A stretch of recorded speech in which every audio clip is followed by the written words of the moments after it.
All right, guys. Coach Sam, Coach Josh here today. We are missing Coach Millie today. She's at home with sick kiddos, and so we figured, selling a house. well, yeah, and selling a house. Yeah, she's got a lot going on today. So we figured if you guys could bear with just us two for this week, we'll bring her back in next week. But so here's what we'll tell you: the first week of this, we had some pretty terrible audio. Felt like our video was better. I think this week we're trying something a little different on our recording. I think our audio is going to be a little bit better. Maybe our video may not be as good. So it's probably the proper compensation. Yeah. So then, maybe by week 3, we'll like put it all together.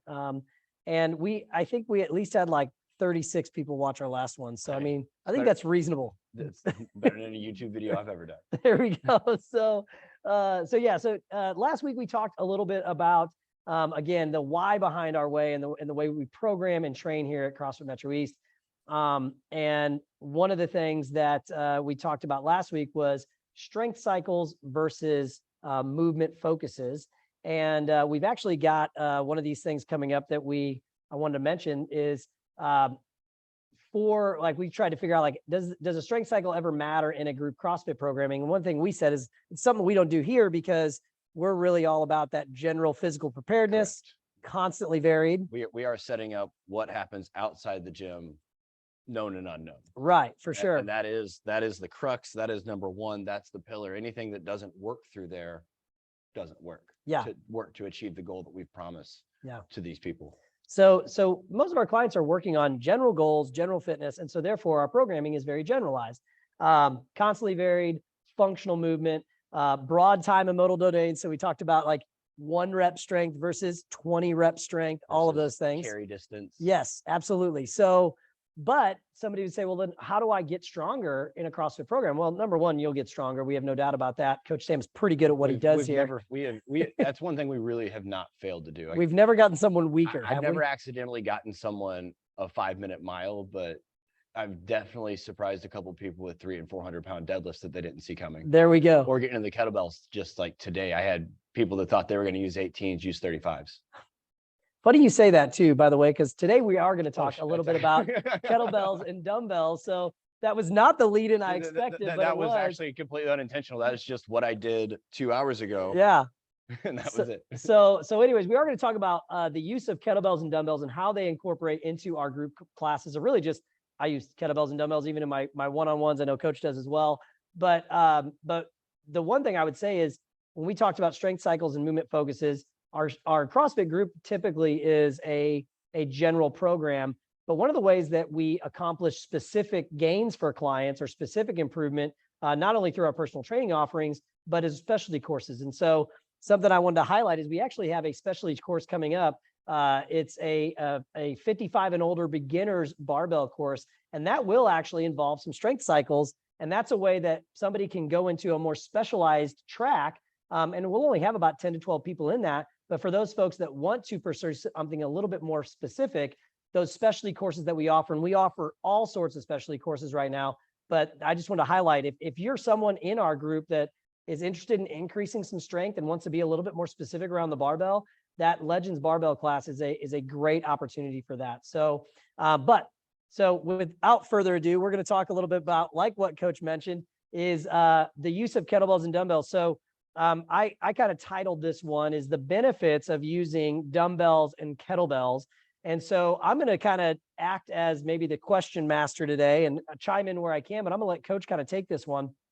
So first of all, we are fans. I am a big fan. So first of all, maybe let's start on a simpler level. Why would we use dumbbells in training, Coach? So we'll take a couple perspectives here. Sure. From the brand new athlete, it's definitely a much lower barrier to entry implement to gain proper movement. Okay. In terms of like, again, it's simpler. The feedback you get is like from the barbell, like one of the benefits of the barbell is it is infinitely loadable. We're yet to find somebody max out a barbell. Sure.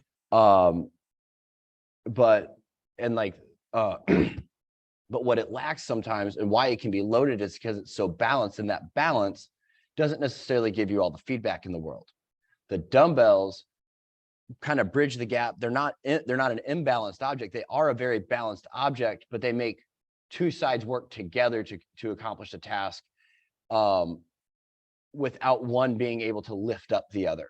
Yeah. So in terms of, like I said, the beginner side of this, like you'll learn a little bit more. You get a little bit more feedback whenever a coach says, hey, you should be feeling this here. They tend to give you a little bit more feel. Just like doing 50 pounds in each hand on a front squat. That doesn't hit you the same as a 100-pound barbell front squat. Absolutely not. Absolutely not. So that's another advantage, is that we can get more out of less, again, especially as we get, like, we're going to use right now the perspective of the newer lifter, is we can get a little bit more out of less. It tends to, if you tend to have, like, just, you're new, you don't understand the movement. So the chances are you're going to do some stuff that is not correct. On the dumbbells, they tend to just not go, or they don't go as well. And you understand right away, I need to, again, you learn. Yeah. You learn, it gives you that feedback. From the perspective of the more experienced athlete, it allows you it doubles your options of a barbell, because you can do everything single-sided. So you can do unilateral movements where it's only on one side. And like I said, and it bridges that gap when you put it in both hands as well, to be somewhere in the middle of unilateral and that connected feeling that we get on the barbell. Mm-hmm. So our ability to then, as the more experienced athlete perspective, we've learned some things now about this athlete. Maybe they have a knee injury from 10 years ago that they've been compensating on their squats. Well, I can put this dumbbell in a specific place on their body. You hold this dumbbell right here, and you're going to squat, but the most important thing is you keep this in position. And I know that because of where I put that, if that stays in position, we combat that compensation they built from that injury 10 years ago. Mm-hmm. So, like, it gives us a lot of those options. We use the phrase accessorize our movement. It gives a ton of like options to accessorize in a very balanced way still. So we're not imbalanced, but we can change where the balance is in a very clean way, very straight line way. And you don't get that from a barbell, because a barbell is a bar. It's a straight bar. It wasn't something it was built for. Yeah. You're using both hands on it, on an object that is static, right? Something I found with the dumbbell, also for, let me use and I think you would agree, but I'm wanting to know your feedback on this, is that one thing I've noticed with the dumbbell, especially with newer athletes, is I find the barbell is way more intimidating to a newer client than a dumbbell is. 100%, because, well, there's no such thing as a 5-pound barbell. Right. There is no such thing as a 5-pound barbell. So yeah, so now we get more into what's probably more the psychology. I can't say that we've ever had anybody that came in here and didn't have the physical capacity to move a 5-pound dumbbell. Mm-hmm. 10, 15, probably the same for most movements. Sure. But the psychological side of it is you got to feel safe and confident with what you're doing if you're going to learn. We've learned this through many different avenues of psychology, that there's hope, probably people listening that understand that side better. But what happens when someone tries to learn in an environment that they don't feel stable in, they don't feel comfortable in, they feel intimidated? And you are absolutely correct. Again, we're back to that lower barrier to entry. Now that's the other side of it, and fitness and wellness is not just the physical side. Yeah.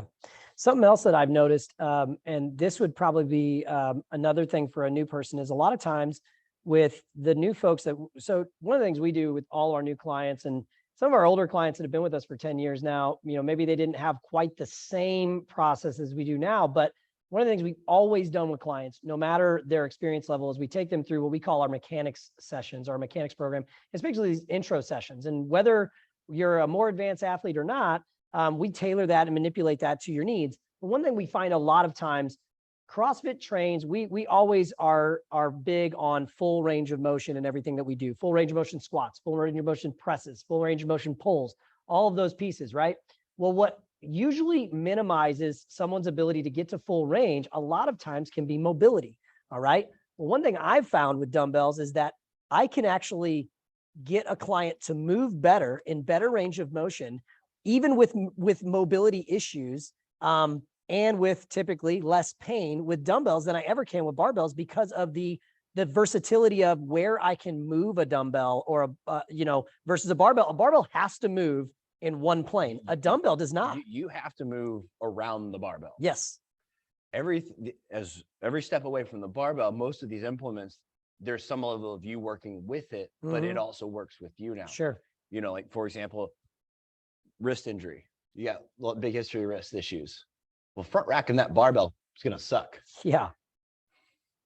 Well, the dumbbells doesn't get in the Because I can stay in a neutral wrist position. Yes. Or just whatever it needs to be. Yep. You know, it's one of the things I tell people, like when we do our like a horizontal press, like a floor press or a dumbbell bench, it's like, oh, well, should I be trying to mimic the barbell? No, you should be doing what your shoulders want you to do. Where you track where it feels best. That's the beauty of it. Yeah. Is, again, it allows for more natural movement. I mean, what did we do with that kettlebell last week?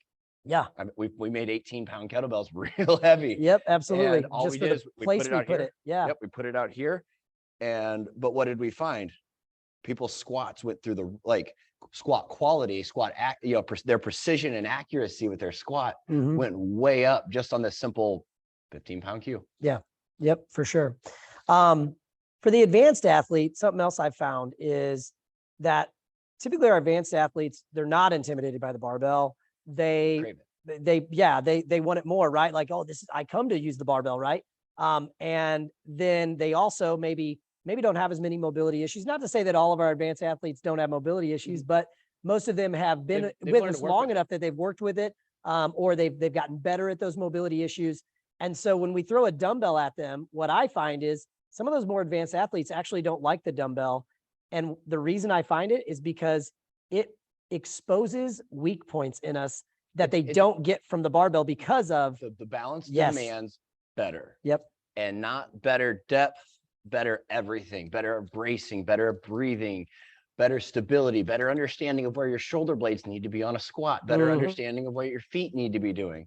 And it demands that higher level of accuracy. So one thing that we see, like with our longer term athletes who maybe, or have come to us and are already a longer term athlete, but haven't had the balance in their training or haven't had the variance in their training, would probably be the better phrasing here, of dumbbells, kettlebells, and sandbags to balance out these movement patterns, is that it's not that they don't have mobility issues, is they've learned how to work around it. Yeah. Well, you and I have been doing this long enough. Work around something long enough and it will bite. It'll come back and get you. You will end up essentially creating your own injury. Correct. So these dumbbells then can become a corrective thing as well. Like you said, that improve your movement quality and you're always going to improve everything. Yeah. Your strength potential goes up without building any muscle mass. You know, your chance to live pain-free increases, I don't want to say tenfold because the number may be bigger, maybe smaller. Who knows? Sure. That number doesn't exist, but by a massive degree, but just by improving these things and closing these gaps that, again, you're allowed to develop on the barbell, because like I use the overhead press. Yeah. Yep. Well, what happens when you do that press with a dumbbell and that one hand outpaces the other? Well, the other hand doesn't go up. It doesn't get the help. Right. But for so long, if you're only using the barbell, you're looking at it as, well, I got it from point A to point B, success. Yeah. And that doesn't feed long-term. It doesn't feed general, but it also, honestly, it doesn't even feed specific. Yeah. Because you're operating at a lower efficiency level. For sure. Yeah. So one thing that I noticed, and well, I'll kind of approach this. I'm skipping a point here, but so if you're someone that says like, well, not all these other gyms use dumbbells. One of the reasons why we actually use a lot of dumbbells is because we have the dumbbells to use. We have kettlebells to use. Some gyms don't have if when I was a newer gym, guys, I just had to retire a barbell that I bought 10 years ago. And it broke my heart to have to retire this barbell, or at least have to get some repairs done to it, if I will, because we've taken very good care of our equipment, but we built this gym, we bootstrapped it. And so we didn't have the amount of kettlebells we had. We had no dumbbells years ago when I started. One thing that we started to do over the years is we developed and built out more of our equipment. And so it allows us the opportunity to use more dumbbells and kettlebells in our group training. But the other thing too, that really helped us, or I think made a connection for us, is when we shut down for COVID, and all we really gave out to people was we loaned them out dumbbells and kettlebells. And I think that was about it, right? Dumbbells and And so it was very, very little else. Very little stuff. But we spent about 60 days, or even more than that, about 10 weeks programming with dumbbells and kettlebells as really about the only load that we knew clients could get. And I think that really impressed our clients, that they were like, we sold them on it almost. They were like, this is amazing. Nobody came back in worse shape. No, absolutely not. that- If they that was the did the thing. work, if they did the And program. that's on, and Yeah. that's like 99% on them. Yeah. But it definitely, whether you were looking for it or not, definitely proved that there is no mandatory item. Yeah. I told coach when we came back, I've had an ongoing shoulder issue, ongoing knee issues, things like that. You just, the wear and tear of a lifetime athlete. That being said, when I came back from COVID, I had less shoulder pain. I had less of the nagging knee injury and stuff like that. And I directly attribute it to not being on a barbell and being on dumbbells and kettlebells for the most part, because it helped tie up some of the gaps and loose ends I had in my training. You had to be accurate regardless of how it felt. Yeah, for sure. And it just was super impactful. And then you found that the accumulation of that, yeah, reduced pain, reduced all these other, it put all these other things in the plus column. Again, anything sure. that's going to make you be more accurate in your movement has a place for sure. For sure. So I would say that a lot of the benefits of dumbbells, and if we carried it over to kettlebells, they are very similar, right? But if we had to divide, or we had to separate dumbbells versus kettlebell and delineate, what benefits are there to kettlebell use versus not even versus dumbbells, but like what benefits do we have in incorporating kettlebells in training? The kettlebell swing obviously is something that's been in CrossFit forever, right? But I'm talking about a lot of exercises with kettlebells, not just kettlebell swings, but using the kettlebell in general as an implement. Yes. Yeah. So, I mean, the kettlebell presents a couple of just natural inherent challenges, no matter your movement pattern. It's off balance. So where you have the dumbbell, your hand is now loaded evenly and symmetrically. Sure. Now it is truly a heavy extension of you. Yeah. So now it is, whereas the dumbbell, I talked about how it works with you and you have to work with it a little bit. Mm-hmm. The kettlebell, you have to work with it a lot more than it's willing to work with you. And again, all that does increases your accuracy. So from a skill standpoint, as we get into a lot of the same movement patterns, the snatch, snatches, cleans, but then you got some of your more unique things like a windmill or a Turkish get up. It allows for us to attack different angle. Like there's different angles of attack that we get to go for sure. That are big advantages. And then just by virtue of it being in your hand, it's the biggest handle in here. Yeah. So there's always a grip component. Sure. Anything we get even 1% dynamic on, what your upper back has to do to stabilize for it simply to go at all is up here compared to our more balanced implements. Yeah. So like I get a lot, or I've experienced with others, just by virtue of using them, you get greater development of the upper and mid back, grip strength, shoulders. Like I can tell you that like I'm a lifelong struggle bus presser. Like when I was active duty, I never even trained to sit up and I maxed the test out every time. Yeah. Pull-ups, never a problem. I made my run time with a broken femur one time, like I had to do push-ups every day. Yeah. Since I've decided to dive into this very deep, if I'm going to put this in for one day, I'm going to spend a month training it every day just to truly understand what are the strengths and weaknesses, what are my biggest bang for bucks, what's worth pulling out for the general program. And now all of a sudden I can wake up ice cold in the morning, pick up a 44-pound kettlebell and effortlessly press it over my head. I've seen like huge improvements in my pressing and that sort of stuff. Do you do that before or after coffee, or is that right?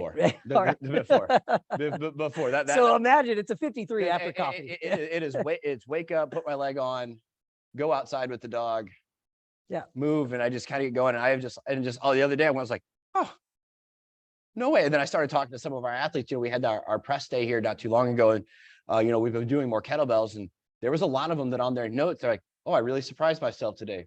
That was a better press than I've done. And I'm like, I know why. That is a huge piece here. So, and we've got a couple more things that we're going to talk about, but I want to touch on that. We've talked about this before, so I know your answer. But the response or the increase, like the barbell will not increase your strength or capability on dumbbells and kettlebells. But Dumbbells and kettlebells will, One- however, increase your This is capabilities on a barbell. Absolutely correct. Yeah. Like that is It is not a mutual agreement. no, it is. And like I said, that's where where does the barbell come in? Higher in development and testing. Yeah. Like you are, to be more martial arts. We're no longer a white belt on the movement patterns. Yeah. That's whenever the barbell becomes like a far more valuable developer. But like going from zero, you're right. We're going to get a lot more carryover. Like we get it so much more carryover from our open chain movements to our closed chain movements. Yep. Relative compared to the other way around. Another example of this in the human body is your wide stance stuff. Whenever you work in a wider stance, for whether or not it's a sumo deadlift compared to a conventional, I've yet to see a improvement in sumo deadlift not help somebody's conventional deadlift. I'm also yet to see someone's conventional deadlift help their sumo. Improve their sumo. I'll use Felicia as an example. Yeah. She has been on a powerlifting platform and pulled over 300 pounds multiple times. The majority of her cycle, we sumo deadlift. Yeah. We view the conventional deadlift as a skill, and she trains it as that. But we build all the strength for her conventional deadlift by doing sumo work. Mm-hmm. And she comes in and knocks it out of the park every time. Just keeps adding 5 and 10 pounds every time she steps on a platform. Yeah. And yeah, like there are a lot of things like that. And dumbbells and kettlebells build your barbells, but not really the other way around. Yeah. The carryover is one-sided for sure. Mm-hmm. Does it matter? So we get this, I ask this question because we get this question a lot. So let's say kettlebell snatch is scheduled in the programming and somebody says, can I use dumbbell? Does it matter which one we use? It does, because in the end, everything matters. Sure. I signed on a dotted line and now I don't have a leg. Yeah. Everything matters, but so there are different skill sides of things that happen. So there are physical traits that if we go back to our 10 general skills, there are skills that will carry over, like just straight line power. Yeah, there's a good amount of carryover from kettlebell to dumbbell, like one or the other. Yeah. But like the skill, accuracy, like the precision of the movement. Yep. They're not challenged the same way. Not at all. So in the end, no, they are not the same. They both have a place at the table. Yep. And it's every athlete's decision on how willing they are to take that white belt martial arts mentality and be like, a little better today. Yeah. A little better today. A little better. Oh, this doesn't suck anymore. Right. Like it's like that. That's what, so yes, it matters. It's not the end of the world. And you're probably not going to be like, oh man, my life expectancy just dropped 10 pounds. Yeah. Or 10 pounds, 10 years. But no, they are not the same because of, again, the skill demands and like just the way that they challenge, especially everything in the torso challenge is so different on the kettlebell, so much greater on the kettlebell than the dumbbell, and how that strength, stability, and skill translates to pain-free longevity, do what you want life. Yep. Is just huge. I think you make a good point there. Is the differences come in the development of the skill, not so much the development of the power aspect or like we talked about last week, the movement concept may be similar, but the skill of but the skill of the movement themselves are very different. And I would say that there are, just in general, dumbbells versus kettlebells, there are certain movements that I would much rather do a kettlebell with than a dumbbell because of the balance points that a kettlebell gives me differently than a dumbbell. There's also movements that I would much rather do a dumbbell with than a kettlebell. I like the kettlebells, but it's also because I think I started learning the kettlebells when I was about 13 or 14 with my dad. And so I learned the kettlebell snatch very early. It makes me feel athletic. It is a skill that I've developed. But that being said, the dumbbell snatch is a very different movement when it comes to maybe a capacity type workout that I'm working on. And so I think that, to me, I always tell it, we kind of have this random phrase and we use this lightly in here, but it's like, well, it's your fitness. And ultimately it is, but I think it's really a matter of whether is it important to you to learn this skill? Yes. And learn and retain the benefits of that skill and the carryover that creates? Or do you prefer to just get through the movement itself and get about your day? Or right? Yeah. So like, for example, let's just say I'm going to put single arm kettlebell snatch or a single arm dumbbell in a WOD. If I'm putting the dumbbell in there, it's because I want the faster cycle rate. Yes, I was going to say it's a different workout. It's your ability to, we talked about this a little last week, and how a sandbag squat or a dumbbell front squat in a conditioning piece is way faster to set up than a barbell. Yep. Especially if you're going to make a commitment to getting it right. The same thing is here, but for me, it's more on cadence. I want a faster cadence, higher stroke rate if we're thinking about the rower. If I'm putting a dumbbell in there, when I put the kettlebell in there, I'm expecting them to try to downshift their RPM a little bit in the workout. They should be able to breathe a little easier because that movement is smoother. The flow has to change. You have to flow with the bell, whereas the kettlebell, because the dumbbell, you can reach and rip with that. Reach and rip only on the kettlebell, and you're going to be bummed unless you are a very, very, very experienced practitioner, and you can actually pull that cycle rate off, which only comes with time and reps. I'm so glad you hit on that, because I again, like we mentioned last week, I don't think people always maybe understand the deeper meanings to the why behind a barbell squat versus a sandbag squat versus, like, it's not just changing the implement to change the implement. It changes the dynamics of the workout period. There is nothing random about how they're placed. And so I think I'm really glad you hit on that when talking about the dumbbell versus the kettlebell. Would you say, and I know my answer here, but I just would love yours. Are there any negative effects to training dumbbells and kettlebells every day in training? Unless your goal is to find what is the maximum amount of weight I can move in one go, I don't know what else it would be. Honestly, I would say. So that's a nature of specificity, in a sport of some sort, right?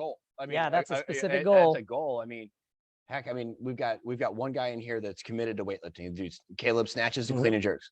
Caleb does kettlebell Olympic lifts. Yeah. And Caleb's like, he's been doing them for a handful of weeks now, and just got back to me. He's like, all right, I'm really starting to feel how this is making me better on the barbell. Yeah. He doesn't want to get rid of the carryover, right? He doesn't want to get rid of them now.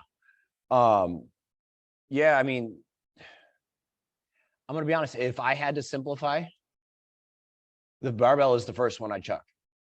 Like it's not because I don't like it. Yeah. But because if I'm thinking, like, if I'm going to make my goal to continue to be the most capable human being, human machine, amputee, whatever, and I have to get rid of something, that's probably the one that I have the least drawback from. Again, there's absolutely, my ability to develop, a top end deadlift and stuff like that, or goes way down without it. But like, I can get a lot of that. I think I can get more done with dumbbells and kettlebells without a barbell than I can with the barbell without dumbbells and kettlebells. And again, like, this is a really weird scenario that probably won't ever exist.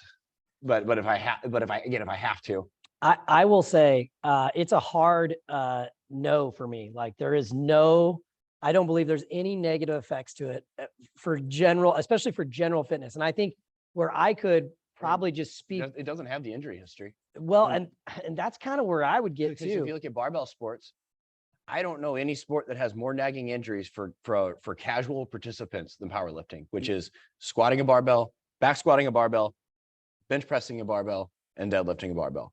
Again, if that's your thing, go for it. But you just got to understand that without the balance in your training, these injuries seem to happen even on casual participants. And I'm talking people that are getting fifth in a local meet, not people that are, putting any amount of food on their table, and there is a lot of this chronic pain. I'm like, oh, buddy. Yeah. I think for me, so I would say a couple of things. I can approach it from a client perspective and say that something that I've always done a little bit of, but definitely after COVID have done more of, is that we have more clients that train from home. And I've gotten this question from friends, I've gotten it from clients, I've gotten it from family, and they'll say, like, if I was going to buy some equipment for home, what should I get? And my answer always is dumbbells and kettlebells. Mm-hmm. It's very seldom anything about a barbell. And the reason I think about that is because, like, a barbell, okay, so now you need 10 feet of space. You have to have 10 feet, Sam. you've got to have a really a 10 by 10 square to do anything you want to do with a barbell. And How much? And if you're going to go overhead. Oh yeah. And then on top of that, like, how much space do I need for a dumbbell? You need the amount of space that your body can maintain, basically. That's it. Yep. Right. And so for spatial needs, it's something that I tell clients all the time, because I tell them, like, go buy, they're like, well, wait. And that's always hard, because you have to figure out, like, their strength levels and things. It's a 35. Yeah. It's a 35. Right. Buy a moderate weight kettlebell that I know I can do a lot of stuff with, and then go buy a set of light dumbbells. Okay. So I just made this purchase. Actually, I've got one kettlebell at the house. Yeah. For reference, 3 weeks ago, I was over there in that corner and I was doing those double kettlebell snatches with 70s. Yeah. I bought a 45-pound kettlebell. Yeah, right. And guess what? I'm never going to outrun it. Even though at a certain point, it's no longer going to contribute to my top end, I'm never not going to be able to get anything out of it. Yeah. And then that buys me time to accumulate more. Because the reason why you see people go for the barbell is they view it as a cheaper, lower barrier to entry. Even though the reality is you cut your exercise selection correct in half or more. Yeah. And then the higher barrier to entry is the fact that now you got to know how to technically move that barbell, right? Yes. Yeah. That's usually the afterthought. Right. Right. It's not, what do I know? What can I do? What can I be safe with? Right. But it gets viewed as this big barrier to entry, and that's the problem. That was the big negative side effect of COVID is prices went up. Yep. Not for no other reason than people felt desperate enough to pay those prices, and they're still not quite coming down. Yeah. I was joking with my buddy that's like, the resale market will never recover from this. No kidding. No kidding. But like, yeah, I mean, the reality is there's just so much more bang for your buck, and this isn't, to always exactly to the point, but when we think about all the different goals, the efficiency of training is why are people training from home? Well, there's a lot of it is about efficiency. Mm-hmm. They don't have to drive somewhere. They can just get in, they can go. If they only have 20 minutes, it's a lot easier to do 20 minutes instead of like, oh, the class is an hour. Right. Yeah, then this is the mindset of somebody that's choosing to make this shift at home. Absolutely. What I have found pretty consistently on my foray into kettlebells and mace training is that, using the tracker, and I don't believe these things are perfectly accurate, but they are consistent. So I can track trends.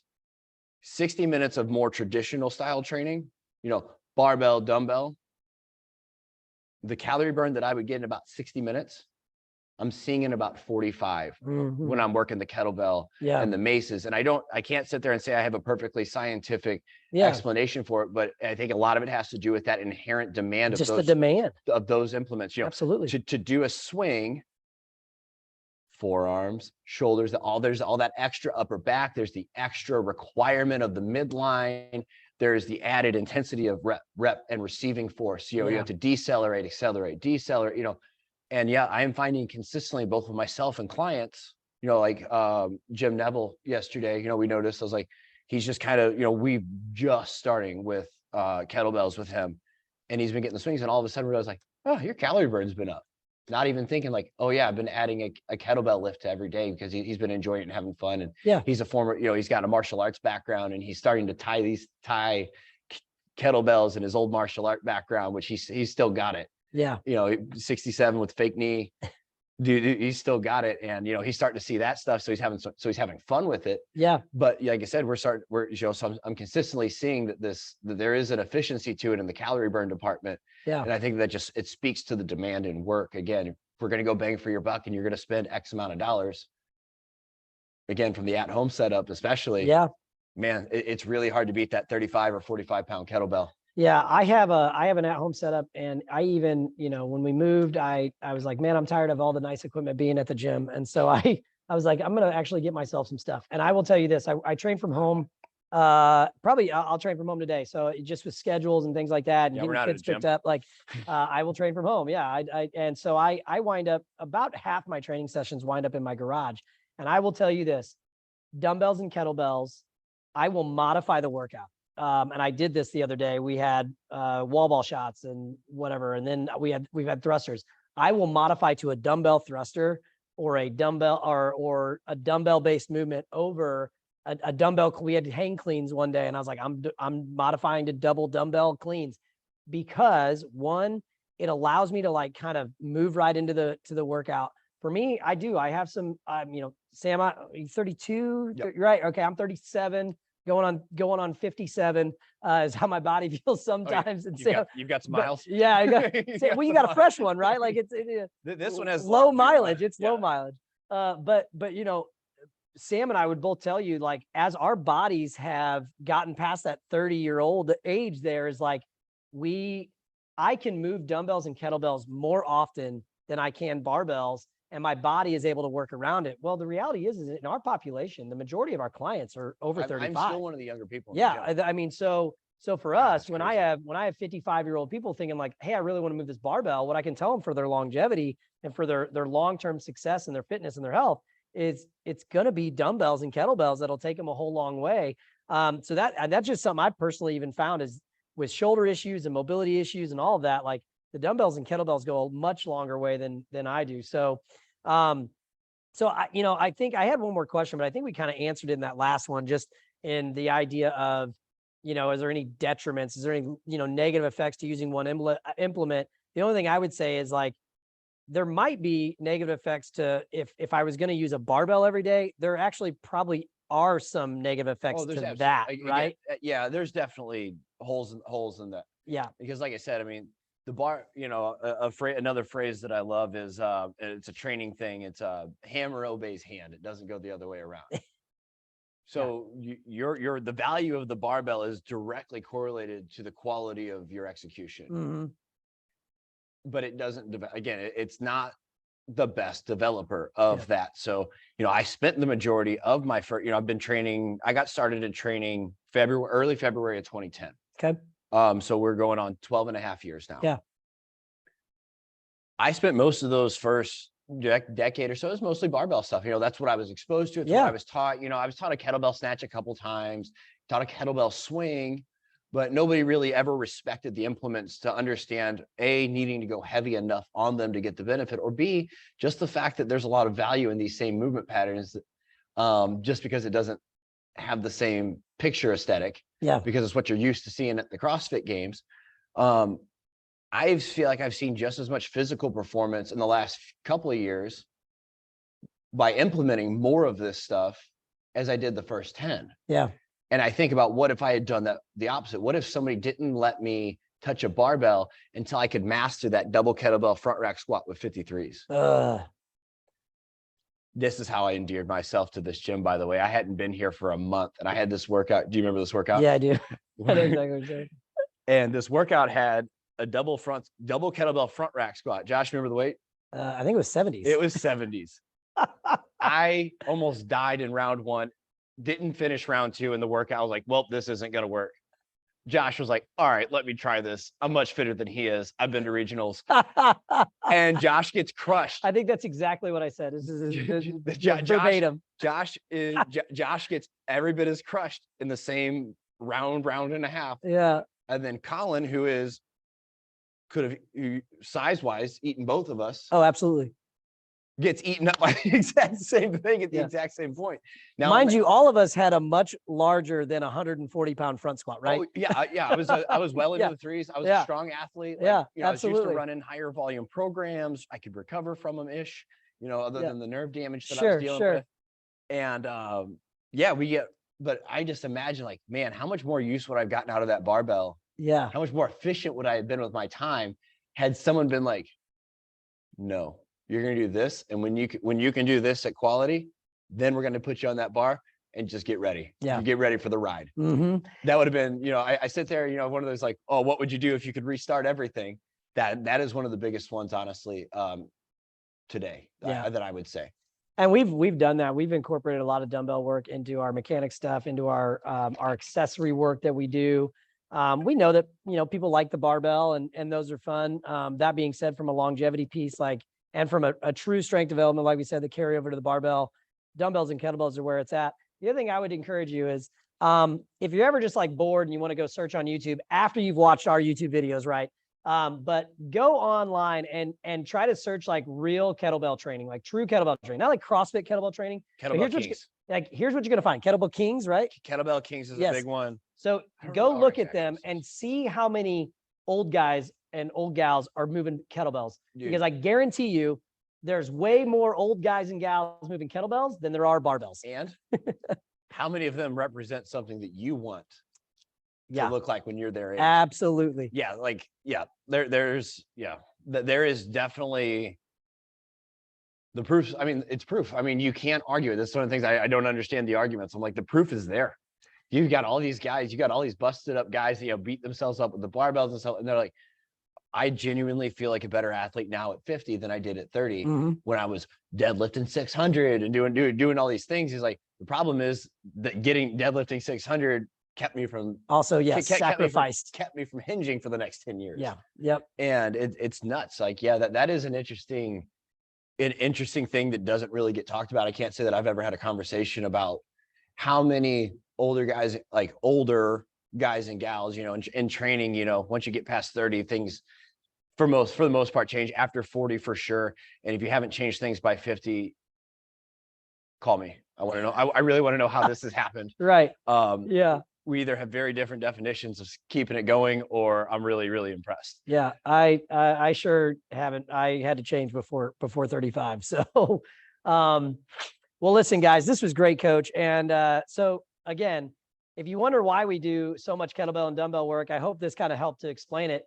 Doesn't mean we don't incorporate the barbell by any means. We do. That being said, we feel that the kettlebell and dumbbell do drastic things to help support the barbell work. And if you're someone who's most of our general population in your 30s, 40s, 50s, and beyond, the kettlebells and dumbbells might be the best way for you to continue to become the strongest, most resilient person in your 70s, 80s, and 90s. And that's really what this is about. This is our mission. Like, we want to help people live better lives. And that means long lives. And that means better retirements and better grandparents and all of that stuff. And so, oh yeah, I mean, we really if find that picked up a kid, pick up a kettlebell, tell me it's way different. And then tell me whether or not whenever you're 50 or 60, you want to pick up your grandkids. Yeah, absolutely. So anyways, we just, Coach, I really appreciate the time again. Again, guys, CrossFitMetroEast.com. You can jump on, learn more if you want to find out more about what we're doing. At Sam Schaefer 1 on Instagram, at the Coach Josh on Instagram as well. And you can check us out on Facebook as well at CF Metro East on Instagram, and then CrossFit Metro East on Facebook. But yeah, this was great, Coach. Thanks a lot for your time today. Absolutely. We look forward to having Coach Millie back with us next week. And we're going to talk a little bit more about the why behind the way we train at CrossFit Metro East. Take care, guys.